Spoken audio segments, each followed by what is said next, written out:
are. So, however, sometimes the host would prefer to keep it muted, but fine with me if people chime in with questions. That's absolutely fine. Yeah, and I don't mind them chiming in. It's just they have to be careful about if they don't have a good high speed, really slows down stuff when everybody's on. If everybody has high speed, it's not a problem. So, okay, I think it's 6 o'clock, so let's go ahead and get started, and people will chime in, and we'll record. Hey, good evening to everybody. Glad you joined us today, and we have with us Brad Leeper, who comes to us from Generis down south, and where he's at, it's a little bit warmer than we are here today, and he probably didn't have the rain that we did. But we had the opportunity to be introduced to him several months ago, and just felt like he could help us out in so many ways. He's willingly volunteered today, so we're very thankful for the opportunity that we have. And so as you're coming on, if you have questions tonight during the presentation, you can hit chat and type them. If Brad sees them, he can answer. If he misses them, Bill will pick those up when Brad gets done making the presentation. We're planning tonight, he's going to plan to talk about 30-35 minutes, have questions. We'll see how it all goes. Feel free to ask as many questions as you would like. And the goal tonight, as Brad and I have talked, is we want to help you with your stewardship issues, helping you raise tithe funds for your own church, your own operations. And then for those of you who are looking at building, or if you already have debt and you need help with that, Brad's company, Generis, does that very thing. So he comes to us from a Wesleyan perspective, and so he's not far away from us theologically, and his heart is the Lord's. So we're grateful tonight that you have joined us. Others will be coming in on us, and we understand that. Those of you who will be picking us up in a recording, we say to you, welcome to all that we've just said. So let's begin with a quick word of prayer, and we'll jump right into it with Brad. Father, we thank you tonight for what the potential that lies in the conversation tonight. We believe that there are all kinds of opportunities for people to raise funds and to do ministry. And we really want to do more for you and more for the kingdom. So we be with Brad as he shares with us. We thank you for his time. Bless him and his company tonight, and bless all those who will hear. In Christ's powerful name we pray. Amen. Amen. Thanks, all right, Phil. Brad, all yours. Great. I am technically not down south. I'm in Chicago today, and it is cold. Oh, okay. And in West Virginia is home for me. I live in Georgia because of a woman fell in love with Lisa, native to Georgia, and there we are. God's will for me apparently to live in Georgia for several years. That is where I am. If I'll give you a little bit of background before we start. If each of you, from Chris and Dave and Joseph and Keith, others, Mark, Matthew, Patrick, seeing on the list here, if you would, in the chat feature, type in the one question that you feel like you want answered tonight. If you'd be so kind to do that, I'll make sure I get that question answered before we wrap up at the top of the hour or sooner. So feel free, type away there as your heart's desire. First, to each of you as serving in ministry, a heartfelt, hearty, robust thank you for what you do. Unless you've ever been in ministry, unless you've ever shepherded people in a church situation, whether just starting or a smaller church or a big church, it doesn't matter. It is holy, righteous, godly work. It's hard, it's fun, it's meaningful, it has eternal perspective. Did I mention it's hard and sometimes very taxing and irritating? I was dealing with a couple churches today where it was a head scratcher. You just wanted to say, what were the lay people, the lay leaders thinking when they made that decision? And what, just the trauma and the drama that appeared in the pastor's universe there. But it's all part of the fine and holy work that we do. So thank you very, very much for what you do. Also, this is designed to serve you in your particular questions. We at Generis work with churches all across the country, hundreds every year. Their team, I think, as of today, 45 of us. They coach churches, seminaries, colleges around all things generosity. But we exist to serve you and to make you as successful as possibly you can be in the generosity development of your church. My email is brad@generis.com, GENERIS.com, brad@generis.com. Absolutely feel free to email me with any particular question that you would have. Either I will answer that or one of my colleagues would answer that. Absolutely don't hesitate at all to tap into this. Phil and the leadership there at the district do a fabulous job. He convinced me that he's a unique leader in wanting to serve you, his pastors, in a very unique way. I don't hear that very often from district leaders, area leaders. So if Phil is committed to you as much as he appears to be, I want to be just as committed in any way that I can. Generis is based out of Atlanta, 30 years old as an organization. I'm one of the two principals, privileged to serve in that role, a team of 45 of us, as I mentioned, primarily working with churches across the country, some work in Canada, some work internationally as well.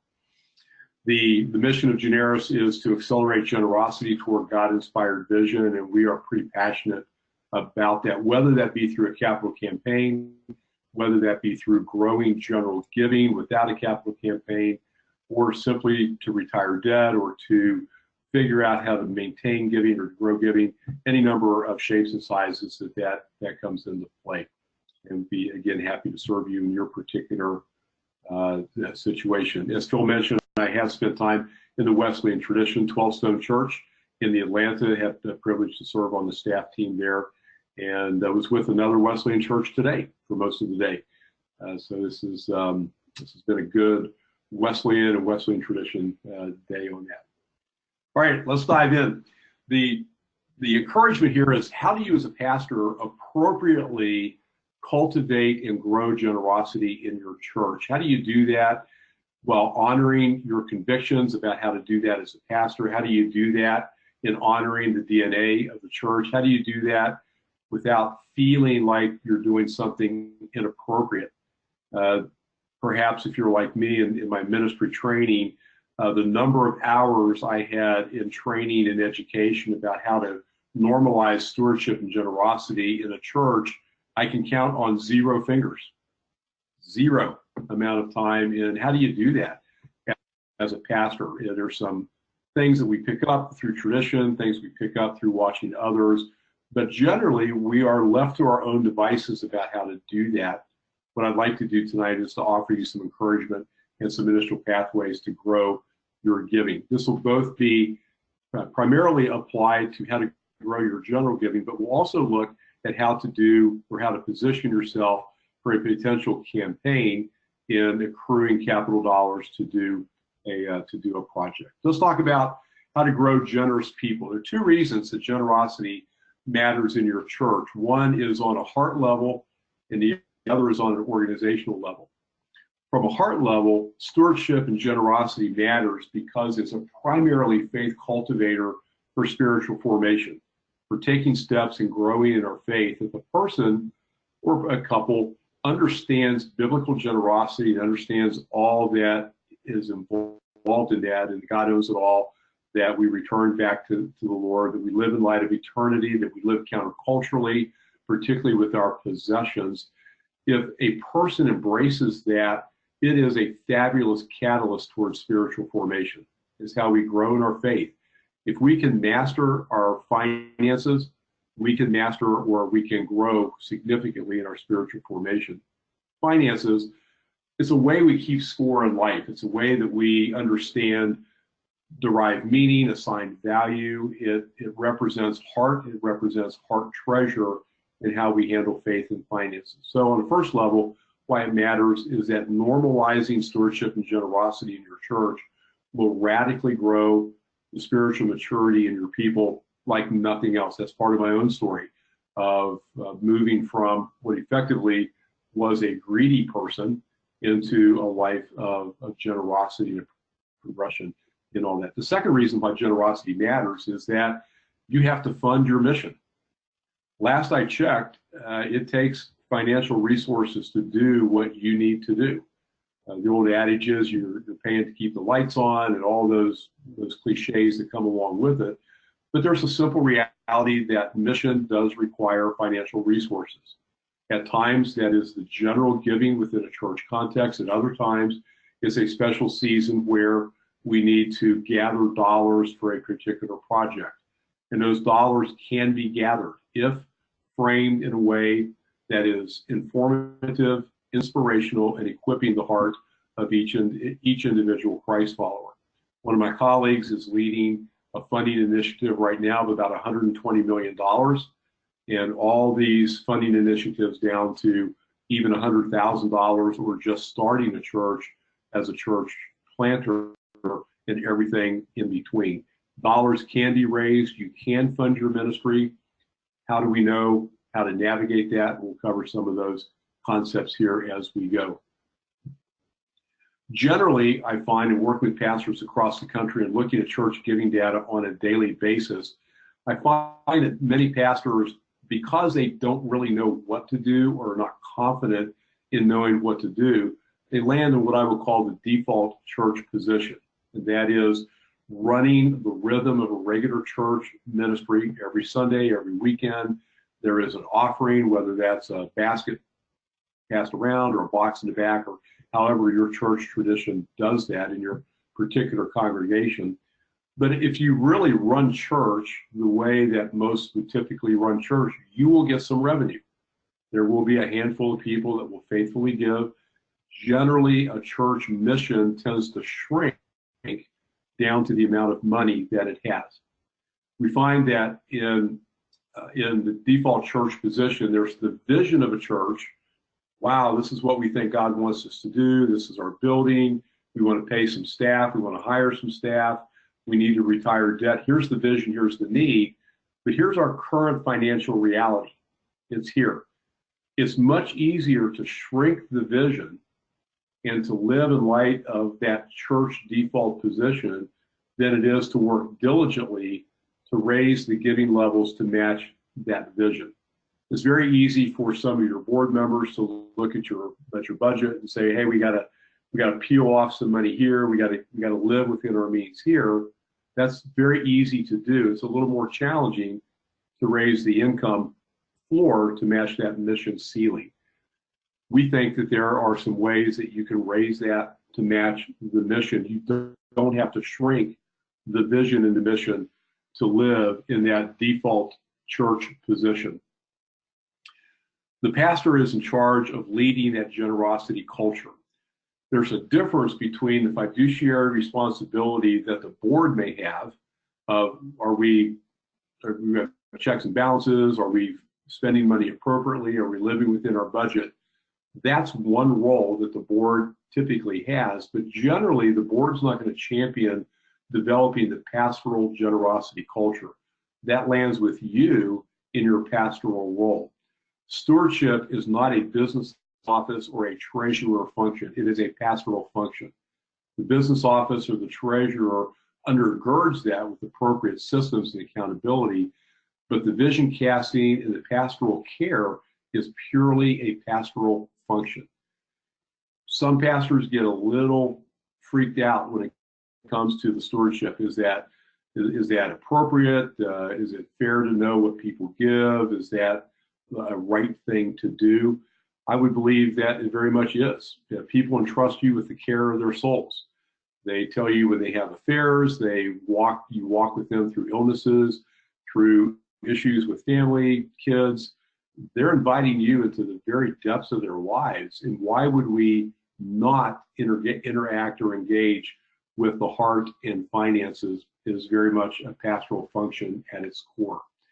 Therefore, I would argue and advocate that you as pastors, a key part of your pastoral joy and responsibility would be to cultivate and nurture a generous giving environment in your church. We'll get into how to do that as we go deeper into our conversation. Also, from leading a generosity culture, it's more incremental than immediate. you're doing a lot of small things really well, rather than that, all right, gang, here we are at church today, and I can tell you that we're hurting financially, and if we don't pick it up, we're going to have to cut budget or reduce compensation or whatever it is. Those type of surprise or one and done moments in the life of a church really don't produce much. But doing a lot of things really well over time matters. And my daughters are Disney planners at Disney World. They fell in love with Disney as kids, and they've nurtured that into a career. We were at Disney last weekend, courtesy of my daughters, and I was impressed yet again. Whether I wouldn't ever call Disney World politically or spiritually safe or spiritually correct, but they do a lot of things really well. There's not one thing that stands out. They just do a lot of things really well consistently over time. And in the same way, there's some practices and patterns that you as pastors can do that step by step that it crescendos into growing a generosity culture. Same thing if you're preparing for a capital campaign. There are a lot of small things that you can do in the weeks and months leading up to that that will probably yield a greater substantial result in your campaign than if you just did more of a traditional, hey, we're starting a capital campaign over the next couple of weeks. We'll show you some building drawings.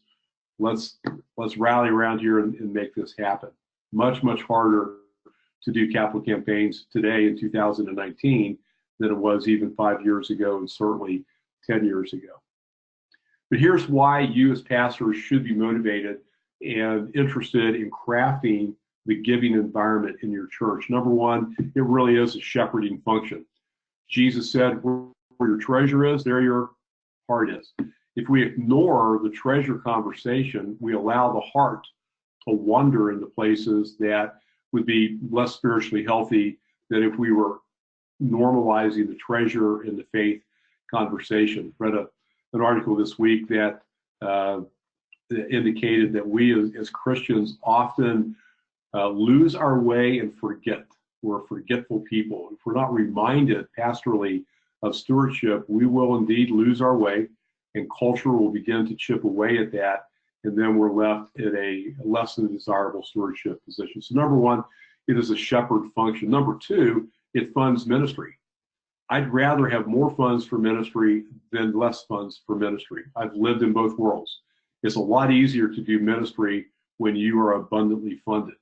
You can do more things, you can compensate people, you can compensate yourself higher. One of the greatest frustrations I have in watching pastors is in their private world, the frustration at home when they're not making enough money.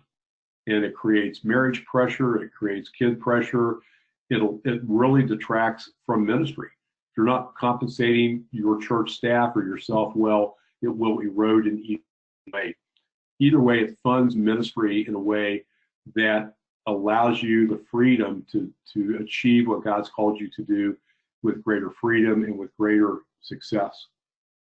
Number three, apart from shepherding function and funding the ministry, we are now the season where this is a very competitive environment for giving dollars.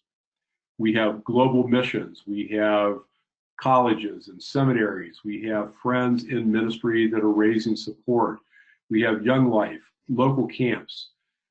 There are many different places that people can give dollars. A major shift in the church giving environment prior to really the last 10 years and somewhat generationally, giving to the local church was the primary option. Now it is an option.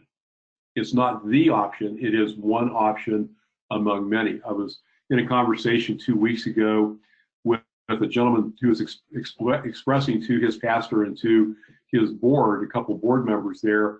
He said, I like to give to the church. It's absolutely fine. But the greater joy in giving goes outside the church. I give only to a certain point of my church, and then my wife and I give way more money away to other places than this church. And it was a very safe place for him to express that. It wasn't inappropriate at all within that setting. But that is very normal, where we find that more and more people are choosing to give to multiple places other than their local church. Some of the cliches have been, or some of the old traditional sayings have been, it's God's offering, God's tithe, and our offering.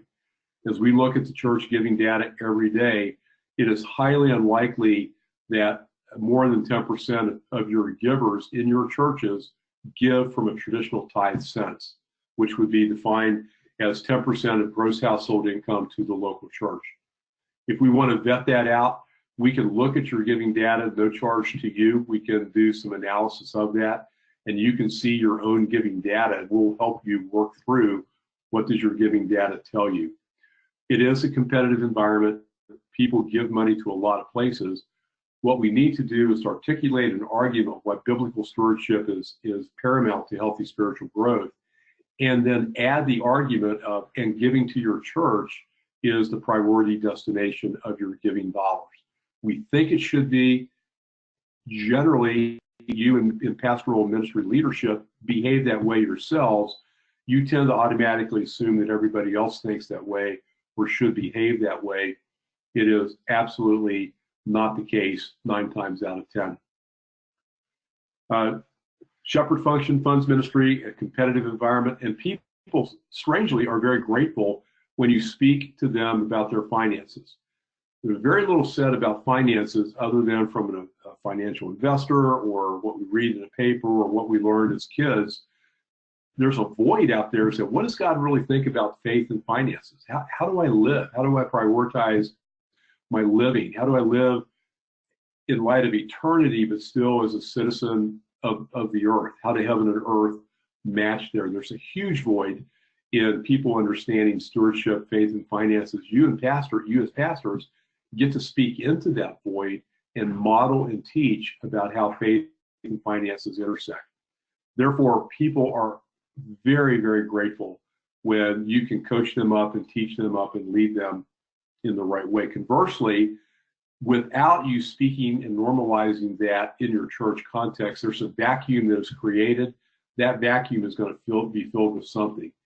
If generally you're silent in your church or don't normalize faith and finances, that vacuum is there and it's going to be filled with something probably that is not as spiritually healthy or as part of the spiritual formation or spiritual development as it could be. And generally, whatever fills that vacuum will lead to a level of dysfunction. They'll outspend, they'll live life of consumers, they'll increase debt, they'll borrow more on their house than they should. You can't give what you don't have. If there's a vacuum that's there and you're not speaking into that and the culture is, then people are going to mishandle their finances, and even if they want to, they're not going to be able to give because they don't have it. And then lastly, why you should craft the giving environment is a biblical mandate to normalize faith and finances. We can look all through Scripture, even from Old Testament law all the way through the New Testament and grace and giving, the 2 Corinthians 8 and 9, all these places where it is very normalized biblically to talk to people about faith and finances. Before we can move into a healthy place of healthy pastoral leadership, it's helpful to look at why is it that we ignore action as pastors. Number one, it feels sometimes unspiritual to talk about faith and finances. I want people to embrace Jesus. I don't want people to think about the church as always talking about money, or some level of heightened spirituality of, as a pastor, I don't know anything about giving around here. I want to minister to you in exactly as you are. And these are all fine statements to make, but the pendulum does swing back into that and creates some headwind that tends to crush and discourage a generosity culture. I often hear, I don't want to speak about stewardship that much because I'm afraid of showing favoritism, that I will minister to the rich person inappropriately. We all are aware of the James admonition to that. Conversely, there is 1 Timothy 6 that says, instruct those who are rich in this present world. And it's an interesting list of what you as pastors are to instruct those people around. That's part of your pastoral calling, and you get to do that. It's really cool to speak into faith and finances in a way that helps people. We fear people's pushback. I often find that the loudest as people that fuss with us in the church, and maybe your church is different. I don't think so, but people will fuss at you and push back, right? That's just part of the ministry deal. I find that the people who squawk the loudest are the people who often give the least. It's an interesting correlation, not always true, but there are times that we give disproportionate allowance to people who are fussing at us, and they're really not giving. I would look at that as you're not really qualified to speak to me at that level if your heart and your treasure are not here at the church at all. It is not uncommon at all for me to come alongside a church. If there are 6 board members, 2 board members are giving very robustly, 2 board members in the middle of the road, and 2 board members, wow, they're pretty much bringing up the rear of the pack, and that's an issue. I was with a pastor about a month ago. We were looking at giving data, no names at all, and he got mad right there at the table. He got mad because he figured out he was the number 6 giver in the church. We were looking at the amounts of households that gave over the year. He knew what he gave. It was really interesting. You know, the series, the stages of grief, of death. You go through denial and anger and all those things. He went right through all those stages right there until he had to come to reality that he was one of the top givers of the church, and he should not be one of the top givers of the church. Therefore, be aware, know well the condition of your flocks, the proverb says, and knowing, giving, and understanding some of the background of your giving is very, very helpful. Sometimes we ignore action for lack of training. We don't know what to do. We'll be happy to help you understand all that. Sometimes it's not understanding that people live at different emotional levels when it comes to faith and finances. We'll look at that here momentarily. When I was trained in seminary, I was effectively taught if you stand up and preach the word, that it'll all be okay. And while that is generally true, not everybody's at the same place spiritually, maturity, and not everybody in this case is at the same place from a spiritual and stewardship place. A new Christ follower or somebody who's been part of the church 6 months has different questions, different needs, different emotional levels, different life stage levels than somebody who's been at the church 30 years and maybe a board member. Sometimes tradition gets in the way. This is not what we do around here. It's very, very common for tradition to provide a roadblock. There's a difference between conviction and tradition. A lot of the times, the barriers to a stewardship culture or generosity culture are traditions that can easily be honored but overcome or expressed in a different way. If you have a campaign coming, shifting gears, our focus from here on out is going to be more on general giving. Campaigns are in a different context, but if you are looking for a capital campaign, then I would encourage you to email me at brad@generis.com, and I'll walk you through a process of how to prepare the campaign. Phil asked, do you think a pastor should know what everyone gives? Probably a third of the pastors I work with know, another third kind of know, and the other third would totally believe that they would be a sin if they knew. That's not my call to make, but Phil, I do understand that oftentimes it's a great barometer of where people are spiritually. Understanding where people's giving patterns are is a great place to tell where their heart is. At a minimum, I would encourage pastors to vet key leaders in their giving, board members, sometimes group leaders, certainly staff if you are in a position to be able to hire some staff. If those giving patterns are not in place prior to me being invited into leadership, I would encourage that leadership invitation to be postponed until those giving patterns can be adjusted. It's a great private indicator of what's going on in the private world. I can be very spiritual on the outside, but if you take a look at a person's finances in the private world, it will give you a very, very clarion understanding of where they really are. Bill, does that give you a shot at the answer to that? Yeah. If I had to pick, it's better if you know at least some levels of giving. what I do find, if you don't know what those givers are, or what your giving reality is, you have a sense of what that giving reality is, and most oftentimes that's wrong. And when you're leading out of wrong assumptions or a wrong basis, it's faulty leadership. I was with a pastor in Florida 2 years ago now, and he did not know what people gave, and he was adamant. I don't want to know. I just don't want to know. It'll mess me up. I don't trust myself with it. But I really know who the top 5 givers are.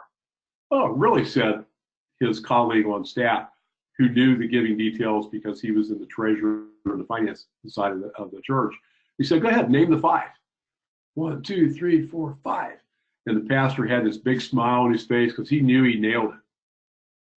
No, one right. The reality was the other 4 that he named weren't even in the top 50. It was a church of about 1,000 people. He was stunned because he had so in his mind thought he had understood what was going on in his church. He was wrong, and he was leading off of false information. So Phil, you're either going to lead on incorrect information or correct information. A good leader understands the health of the flocks. Knowing some of that giving information is really helpful going forward. All right, a couple key steps in growing a generosity culture. Number 1, this is the easiest, and that is in an offering moment. A church has an amazing home field advantage over every other nonprofit and ministry on the planet, and that is you're in front of your giver base 52 times a year at least, depending upon your group structure or class structure or Sunday night or Wednesday night. You get to talk to your givers 52 times a year. Most often in a church in an offering moment, it's somewhat perfunctory. It's now time if the ushers would come forward for God's tithes and our offering, or as the special music is sung, the offering, the ushers come forward. It's a missed opportunity. We have found that if you would take that 60-second offering moment and work your way through 8 different topics or pillars over time, each of these pillars gets 6 shots a year at a minimum, and it really does change incrementally the giving culture. Here's what those pillars are, and I can send you a resource that lists all these out. But number 1, gratitude. Thank you for your giving. As the team comes forward and as we give today, I want you to know, as your pastor, I am utterly grateful for your generosity to this church. Thank you very much. Number 2 is a theological implication. As we give today and as we practice generosity here and around our church, we understand that we're investing in eternity. Jesus gave us a clear understanding that all these things will be added unto you in eternity, and we give, and all that goes ahead of us into eternity. There's a theological gain, there's a theological benefit as we give today. An impact narrative is another one. As you give today, I'd like to tell you the story of the last week in our kids ministry. We had 4 kids come to Christ because we ran that program. We were able to run that program because of your generosity. 4 kids are now in the kingdom because of your generosity and as an expression of this church. The others are technical coaching. Here's how you give. Something certainly to normalize in your offering is as the team comes forward, or as you use your device and give, if you prefer to use that way through a web page or text to give or whatever way it is. Increasingly, people are not prepared to give in worship, and their financial world is done electronically. We want to normalize how people can give digitally to the church. It's an interesting thing. It will increase your cash flow if you teach people how to do that. Model how to give. There are other pieces that we would invite you to go through those offering moments, but it's the same 60 seconds. If you deliver a concise, understandable message within that 60 seconds, it's a game changer over time. It's really fun to watch that. Number 2, after the offering moment, is to communicate with your givers on a regular basis. You're doing that in the offering moment, but we would encourage giving statements at least 4 times a year, including the annual giving statement. And I can hear all of you right now going, I got enough to do, rather than trying to monkey around with some giving statements. Yes, But no, would you rather have another $100,000 a year in income? It's worth monkeying around. That to communicate with our givers, even through something as simple as a giving statement, is a way to say thank you. It's a way to inform them. It's a way to encourage them. It normalizes generosity. There's a way to do that. Is a little labor intensive? Absolutely. But if it's a pastoral connection and you're saying thank you and connecting the dots between your giving and impact through our church, it's a smart thing to do. And we'll show you how to do that and in a way that that makes sense. Number 3 is to automate as much of the giving in your church as possible. Culture is moving in this direction. It already has. I talked to both my daughters are married and have young kids, and I mess with their friends and them a lot. Going, hey, show me your checkbook. They go, why? We don't even know where it is. We're not even sure we have one. The whole premise of an offering in church service is that somebody shows up with cash or a check, and that's very odd. Some people love to give a check in worship because that's an act of worship and it's very meaningful to them. And that we want to honor that and celebrate that. I talked to a guy a couple of months ago. He said, I write 1 check a month. It's my church. Everything else is electronic, but there's something special about putting that check in the basket. But 70% or more of our culture live in a digital world, whether it be through debit cards or credit cards or any number of payment platforms that are available to that. There are 10 ways to give to a church, only one of which occurs in worship. As we automate the giving and normalize these other giving patterns, it becomes a way to increase the giving frequency and therefore the giving total that comes in for the year. It's a giver preference. Some prefer to give through their bank bill pay. Some that tend to be more sophisticated donors have things called donor advised funds. Some really prefer to give out of their checkbook. Let the giver pick whichever way they want to give. It's our job to give them the opportunity to give in their preferred manner, whether that be through your app or through bank bill pay, text, whatever it is. We'll help you figure out what those best pathways are, and you can figure that out. Number 4 is understanding how to disciple givers. There's a part of church with the financial team, the treasurer, that is a transactional step. You give, we acknowledge that, we steward these finances well, we have oversight. That is very transactional. The heart of givers is much more transformational. How does this matter to me spiritually? How does this grow me? How do I know what God wants me to do financially? How do I know how to give? How do I work through the emotional carnage of where I'm at in my personal life? I'm masking that very nicely week after week, but my private world could be a mess. Here are the 5 stages or 5 emotional levels of giving. This is why you can't just preach on tithing and stewardship and expect people to all make some kind of a unified decision. But here are the 5 levels. This is out of Thrivent, our Lutheran friends out of Minneapolis. First is people that live at a subsistence level. They have more expense than they have income coming in. It is crazy to think that they're going to give consistently if they can't make that month's rent payment, if the car is getting ready to be repossessed, if their kid's gone to college and they have to take out massive student loans where their kid doesn't go to college. It's very hard to navigate through that subsistence level of emotions and help people understand what God wants them to do.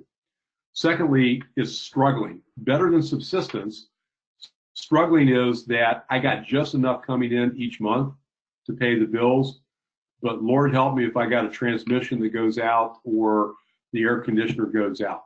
We see data all the time from secular sources that says 50% of American households can't cover a major car repair. They got to put it on a credit card or borrow money from their family. If those kinds of houses are struggling, that number of houses are struggling, why would we expect them to give?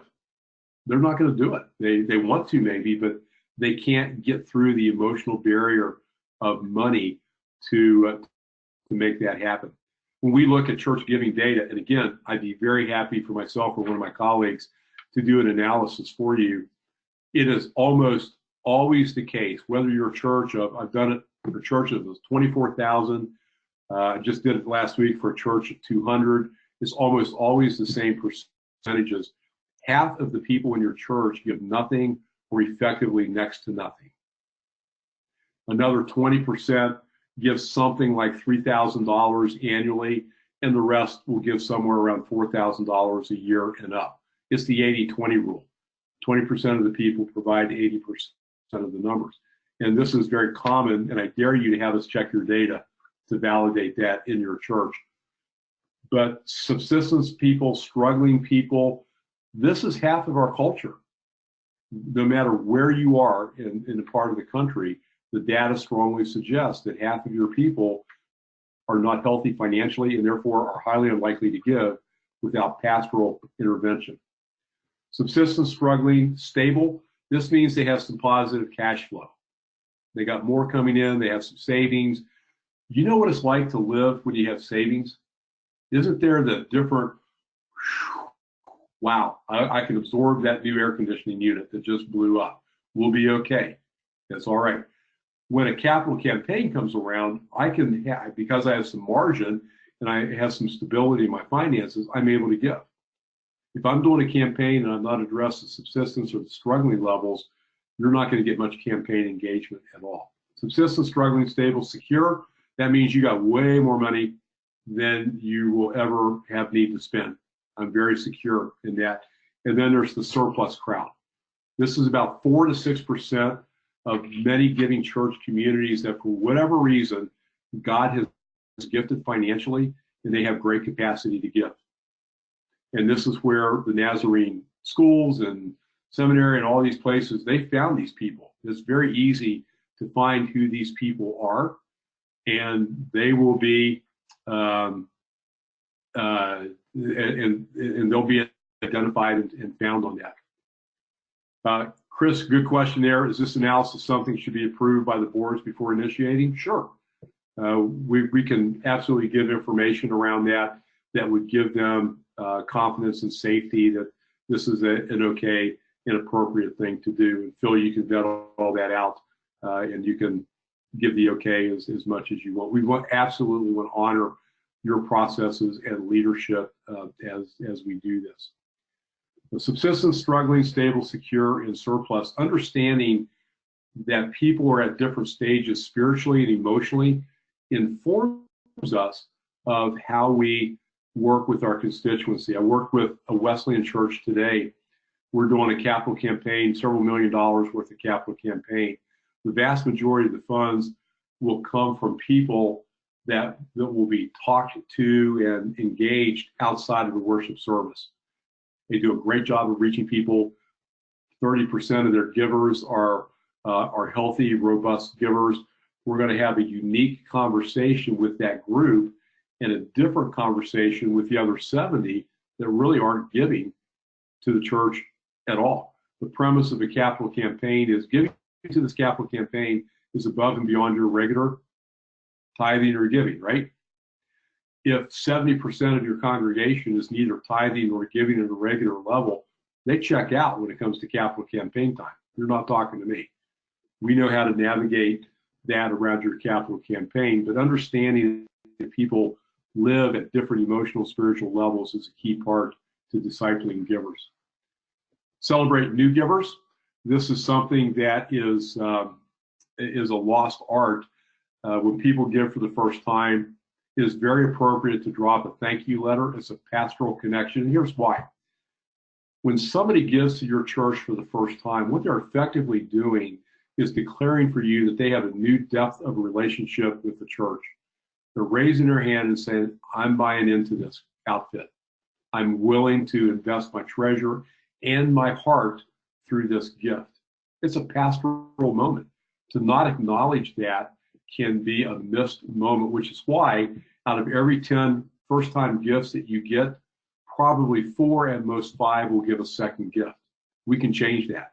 What if for every 10 gifts, first-time gifts you get this year, that they stick and give a second gift and become regular givers, that's a big game changer when it drops down to the income side of your P&L.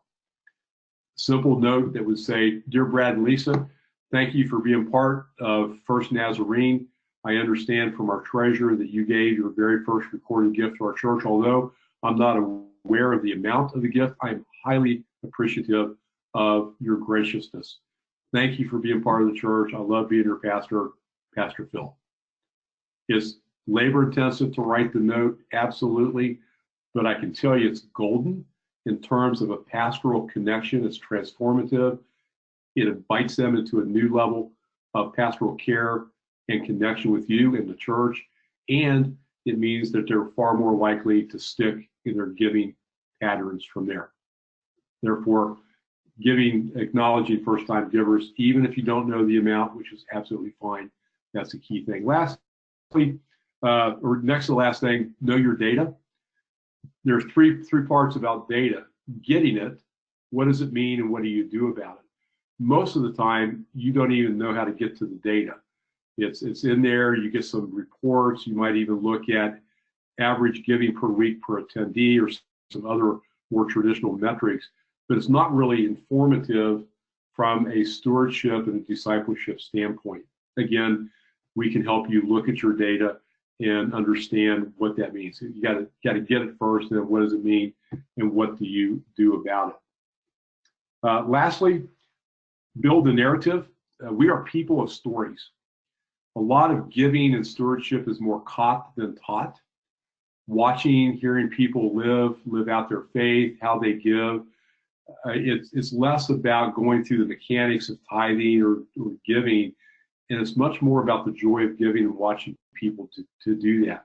Great story. It was a couple that they stood up. It was in a capital campaign of a church, and they said, when we got married, we were both Christ followers, grew up tithing from an early age, and our first decision was we're going to give 10% day one of our marriage. And everybody went, yeah. Pretty standard stuff. We know you. Tell us something we didn't know. Then they said, and every year on our anniversary, we committed to increase 1 more %. We wanted to live our lives radically as kingdom people through our marriage. They had been married 30 years. At least they were giving what? 40%, right? Anybody on this webinar want to tell me you're giving 40% of your gross household income? Maybe, could be. Some I've known. I have a couple colleagues that give very generously, over half of their income over time. Just the ones that I know about, because they're caught up with the bug of generosity. Or people who understand that they're suppressing their lifestyle so they can give more. Not so much, Lord, how much do you want me to give, but the reverse of, Lord, how much do you want me to keep? And how much do you want me to give to fund kingdom causes? That's a pretty cool place to be. A lot of that is more caught than taught. Modeling people's stories and simply saying, hey, you give, here's the impact of what happened around here. Watched a church a couple months ago, they did a big baptism weekend. It was really a lot of energy and a lot of people. They videoed all the baptisms, and then the next week they showed a video under worship of every single baptism with a name. The good music behind it. You're watching people's expression as they come up out of the water. But the pastor wisely tied that in and said, you know why we were able to do this? This is our chief mission statement. It's because you guys give. You give, this stuff happens. As our offering moment occurs right now, I want to thank you for making those baptisms happen. The place went nuts. But it was a direct tie-in to you give and stuff happens around here.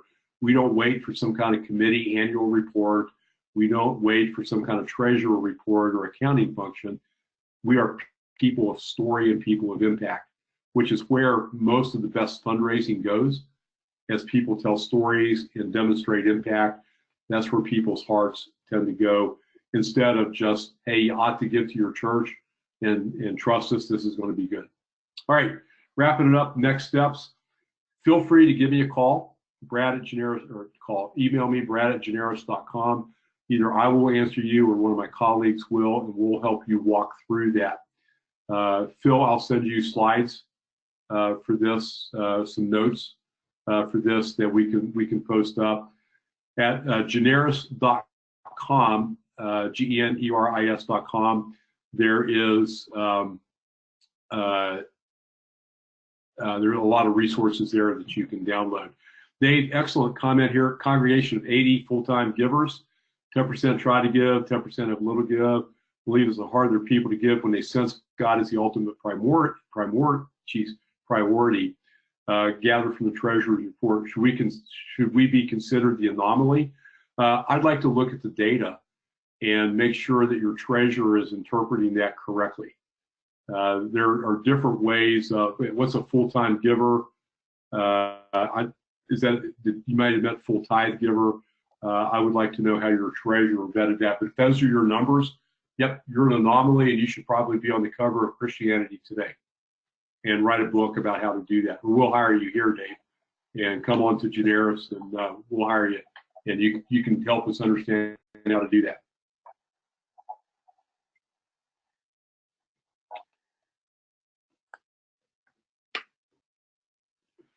All right. I think that we're coming up to the top of the hour. I think that's all the questions on the chat. Phil, anything that you'd like to wrap up with? No, thank you very much. You're helping us out to understand tithing and how important it is, and how we can help build the kingdom. So sounds great. We really appreciate your time. And thank you to everyone who has joined us and who will join us by video or recording. So blessings to all. Brad, thank you so much. You hit a home run tonight. A privilege. Thanks again for all that you do. Anyway, we've heard you guys in Gallup. Brad, this is Art from Buffalo, Kansas. Can you hear me? Yes, sir. I just wanted to say thank you. I got a couple of things, like 120 or 125 things I can take back to my church tomorrow. So thank you very much. I learned quite a bit. Thank you, sir, and God bless you. Sure. Hey, let me know. I'll help you figure out what the top 3 things are to do out of that 120. But again, we will be happy to give ourselves away. No obligation, no charge at all. I'll shoot you an email. Thank you. You got it. All right. Good night, all. Appreciate it. All right. Thank you, Brad. Thank you, everybody. Blessings.